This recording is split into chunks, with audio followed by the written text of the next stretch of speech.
CM KCR 111 జీవోను పూర్తిగా ఎత్తివేయాలని కేబినెట్కు ఆదేశం ఇవ్వడంతో శంషాబాద్ మండలంలో బీఆర్ఎస్ నేతలు సంబరాలు చేసుకున్నారు.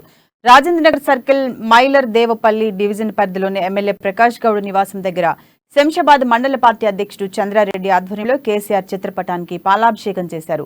రాజేంద్రనగర్ నియోజకవర్గ పరిధిలోని పలు ప్రాంతాలలో అభివృద్ధికి 111 జీవో ఆటంకంగా మారిందని ఎమ్మెల్యే ప్రకాష్ గౌడ్ తెలిపారు. 111 జీవో ప్రాంతంలోని రహదారుల విస్తరణ కూడా కేబినెట్ నిర్ణయం తీసుకోవడం సంతోషంగా ఉందని తెలిపారు.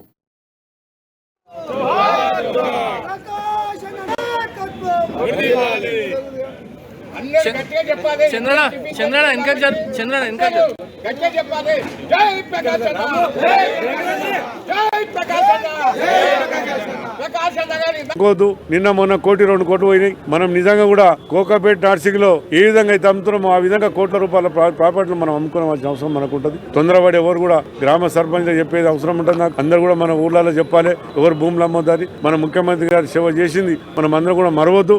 ఆయన ఆలోచించి నా ప్రజలందరూ కూడా బాగుపడాలని చెప్పి ఇలా చేయడం చాలా సంతోషం. మేము ముఖ్యమంత్రి గారిని ఎంత అభినందించినా తక్కువనే. ఇలాంటి ముఖ్యమంత్రి ఉంటాడు కానీ దేశంలో కూడా ఎవరు అనుకోలేదు. కానీ ఇలా భారతదేశానికి మన ముఖ్యమంత్రి గారు అవసరం. తెలంగాణలో ఏ విధంగా చేసినామో భారతదేశం అంతా కూడా జనాలంతా కోరుతున్నారు. మేమందరం కూడా ఈ తెలంగాణ ముఖ్యమంత్రి ఉండాలని చెప్పి ఒక ఆలోచనతో ఉన్నారు. అందుకని భారతదేశంలో అందరూ కూడా చూస్తాం. చాలా మంది నేను ఒకటే అంటాను, చాలా మంది చాలా మాట్లాడుతున్నారు. మీ దారి నేను కోరేది ఒకటే, మీరు ఏం చేస్తారో చెప్పండి. ఇంతమంది మాట్లాడుతున్న రోజు ఎవరైనా 111 జీవో తీస్తామని అన్నారా? ఒక్కటి కూడా నోటికి రాలేదు. కానీ మన ముఖ్యమంత్రి గారు చెప్పకుండా చేయకుండా ఈ రోజు 111 జీవో తీసి ప్రజలందరూ కూడా